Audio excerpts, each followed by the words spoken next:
Army व आझाद समाज party समाजकारण करताना सरंजामशाही व्यवस्थेला नाकारून लोकशाही बळकट करण्यासाठी आणि सर्वसामान्य मतदारांना त्यांचे हक्क, अधिकार व मूलभूत सुविधा मिळाव्यात या उद्देशाने कार्यरत आहे।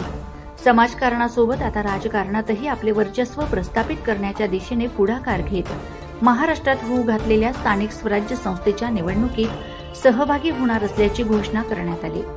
जळगाव जिल्ह्यात निवडणूक लढवण्याचे सुतोवाच करण्यात आले असून स्वबळावर लढायचे की समविचारी पक्षांसोबत युती करून लढायचे याबाबतचा निर्णय लवकरच घेतला जाईल असं स्पष्ट करण्यात आले। आम्ही आमचे भीम आर्मी भारत मिशनचे जितके जिल्ह्याचे पदाधिकारी आहेत, तालुक्याचे पदाधिकारी आहेत, शहराचे पदाधिकारी आहेत, त्यांच्यासोबत चर्चा करणार आहे। त्याचबरोबर वरचे जे आमचे नेते आहेत, भाई चंद्रशेखर आझाद, विनय रतन सिंग साहेब, महाराष्ट्राचे अशोकजी कांबळे साहेब आहेत जे महासचिव आहेत, त्याचबरोबर अनिल धेनवाल साहेब आमचे प्रभारी आहेत।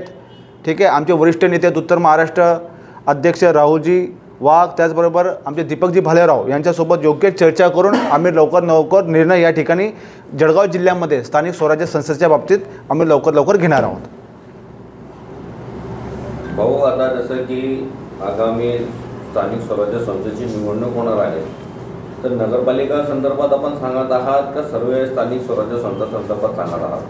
आम्ही स्थानिक स्वराज्य संस्था, नगरपालिका म्हणा, महानगरपालिका म्हणा, जिल्हा परिषद म्हणा किंवा ग्रामपंचायतचे इलेक्शन म्हणा, या सर्व इलेक्शन करता आम्ही तयारीमध्ये आहोत।